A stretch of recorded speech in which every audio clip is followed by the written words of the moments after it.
Okay, part three. So this is just wrapping things up. So we have the theory Z. Yung theory Z is a third theory. William Oichi ang gumawa nito. I think I've heard this first while I was doing my master's in educational management in LaSalle. Yung theory Z, associated yan with si William Oichi kasi ay Japanese American, something like that. And he focused about the Japanese culture.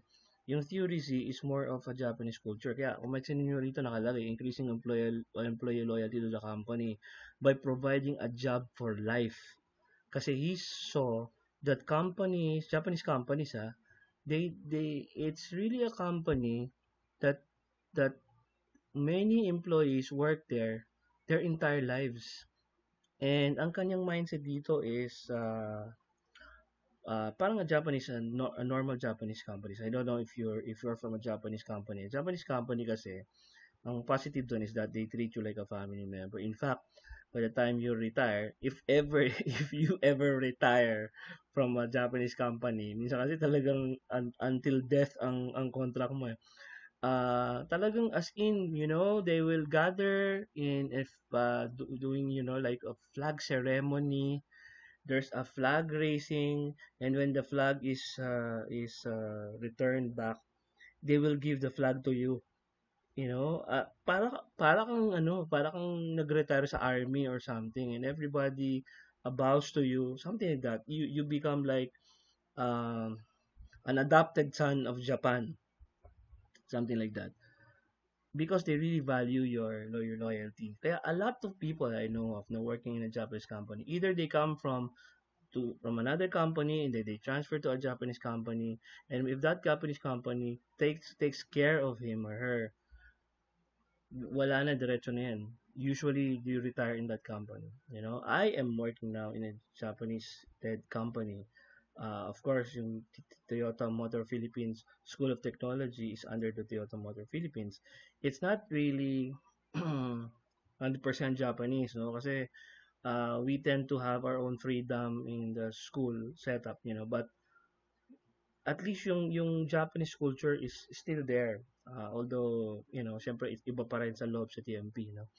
And nakikita ko yun. I can see that in the way they deal with people. In fact, pag retire ka sa kabila, kukunin ka naman din sa kabila, something like that. So talagang as much as possible, they keep you for life. They value loyalty.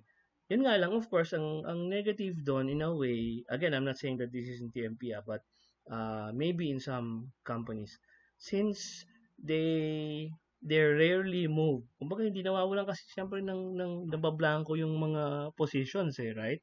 So, usually nangyayari, mabagal ka ma-promote, di ba? Hindi ka maangat masyado dahil wala konti ang slots mo sa taas, right? Kasi nga, they employ you for life. In fact, people who are already 65, 70, yan, medyo ano doon pa rin. Kaya ang ginagawa naman nila ngayon, for example, in my company, is, from what I know, they have imposed a retirement age earlier now, 55 ata, no?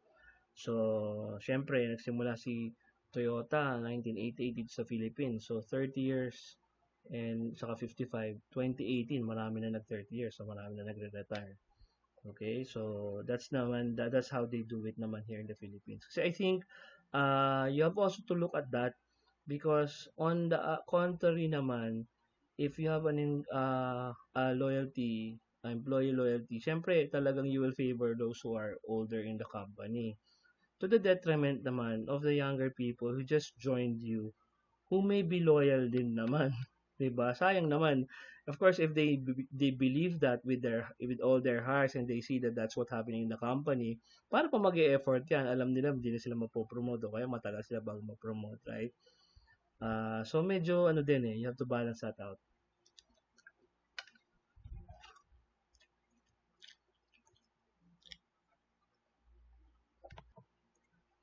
May mga companies pa nga na Japanese companies, for example, na wherein pag nawala yung tao doon sa position niya, immediately you would look for, yung son niya or any family member na, papalit sa kanya. I don't know lang, syempre hindi masiguro pareho ng posisyon mo eh. But, you will start already. You will start again in the, uh, sa ranks. And then, hopefully, in the end, he will also move up. Parang ganun. Again, basta lagi lang babalansehin yun, no? Of course, as HR, hindi natin nakikita yon ng pangkabuuan eh. Siyempre, nakikita lang natin yung nangyayari, no? But, while it can be suggested, maybe at least yung HR manager can always give that input sa mga meeting ng management. Parang ganun. Okay, Hawthorne effect. Itong Hawthorne effect, ito yung unang-una sinabi ko, ang tagal na nito, turn of the century, siguro mga 1920s, 30s, ganyan. Si Elton Mayo, no? Hawthorne effect, nagawa sila ng mga studies, no? Wherein yung na-realize nila yung mga tao, the more they become productive when their work is being measured or studies. Parang ang effect doon is that parang si Rosenthal gumawa rin yan, Rosenthal studies, wherein um, habang ino-observe mo yung tao, the more they become more productive. In a way, yung Hawthorne effect brings into view yung tinatawag natin ng culture. Siyempre, if the culture is stated and there's a culture in the company, for example, na ang performance nyo lang ay, for example, ang nagagawa lang natin, 10 lang or something, bagong dating ka, gumagawa ka ng mga tigdo 12, for example, 10 lang ang average.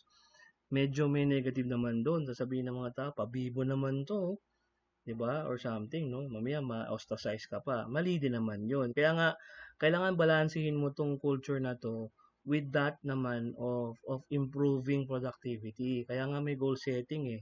Kailangan talaga nagpapatakbo niyan hindi ang employees kundi ang management, right? So, ang idea nitong Hawthorne effect, ang maganda naman sa Hawthorne effect, ito ang naging basihan eventually ng mga idea sa OSHA, no? In fact, they measured even yung kanilang productivity pag may light, pag malamig, pag malaki yung room, siksikan sila sa room and all that. So, lahat ng mga nakalagay ngayon sa OSHA, at least yung original na OSHA, ay nanggaling sa mga initial na mga findings ng Hawthorne even before, no? So, yung mga tungkol sa at least the part on the basic needs of employees.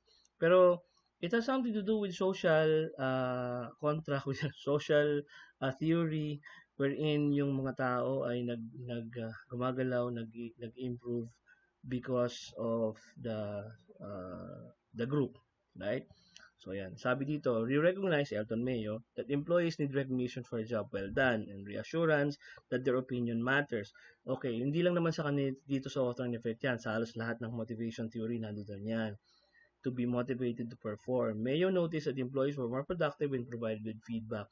Hawthorne kasi has something to do, if you're familiar with yung tinatawag natin na Rosenthal studies, yung tinatawag natin na na self fulfilling prophecy, Pygmalion effect, yun ang mga yan eh. Yung tipong job expectation equals productivity. Pag mataas expectation mo, nagkakaroon ka ng magandang performance. Pero hindi lang naman expectation. It has something to do also with, nila expectation feedback. Kailangan kasi nabibigyan mo ng feedback yung mga employees mo. Okay? Kasi naggumawa nga sila ng tama, hindi mo naman binigyan ng feedback, mali din, right? So, kailangan may expectation, may training, and then with a good training, may feedback, and then the improvement follows in. And then, syempre, monitoring. Okay, there are still some items here, motivation theories in in sports psychology, but there you really don't need to go through all of them, no? Yan. So, just go through them by yourself. Ayan naman, andyan naman yung ating URL. Look into that. And there's so many books about motivation in in uh, in HR books, in psychology. So, I think the idea now is that dapat you should always keep on studying, no? Hindi lang Google ang titingnan natin, ha. So, ako, of course, Google Scholar, no? Google Scholar kasi has better mga articles and all that. Saka ang Google Scholar kasi is really a site that where you can see yung mga tungkol sa talagang cited and sa mga uh, educational article and all that na talagang scholarly, no? Halimbawa, in this case, no, motivation. Halimbawa, gusto nating i-research si Vroom expectancy, no? Theory of motivation. You will see that there have been uh, additional um, uh, researches on that. So, dito nakalagay 25,300 results. This is in 1996, but you can do a custom range. No? For example, you want it only since mga 2000, for example, para naman medyo ano lang, no? Yung mga recent lang ang kasama. So you see that meron pa din, no? Rooms expectancy theory in the public library, hotel employee motivation. So you can look at that, no? Marami-rami rin, 17,400. And then since ito may PDF, you can click that link and makikita mo that the theory is there. Makikita mo yung full report dito, no? So in this case, in this example, International Journal of Hospitality Management in 2008, yun. So meron siyang introduction and all that. It's a full article. So again, hindi naman to masters in psychology o kaya masters in business. So it's just a seminar on HR. So I'm just introducing to you all these things. Dito kayo pwedeng maghanap ng inyong mga you know, pwede nyong gamitin in order to improve your learning. Sa mahalaga, as HR practitioner, as a staff, or siyempre, lalo na pag manager ka, no, you really have to improve on your learning. Kailangan kayo yung merong alam para mas marami kayong bibigyan ng input sa company. Of course, it's not only about theory, but also about, and more importantly, about practical approach. Siyempre, yung maganda naman dito sa mga theory na nasa-suggest dito, these are theories that are empirically proven sa mga workplace. Alam mo, katulad yan, public library, prediction of performance. Ang makikita mo dito, meron dyan bangko, meron mining, merong, schools and all that. So, ito namang pinakita sa inyo kanina, these are also researched um, among industries, no? May mga industries na nagawa na ng research na. And of course, you can always participate in researches being done with industries para mas matutunan ninyo yung dapat mong gagawin. Alright, so that's it. Thank you for listening.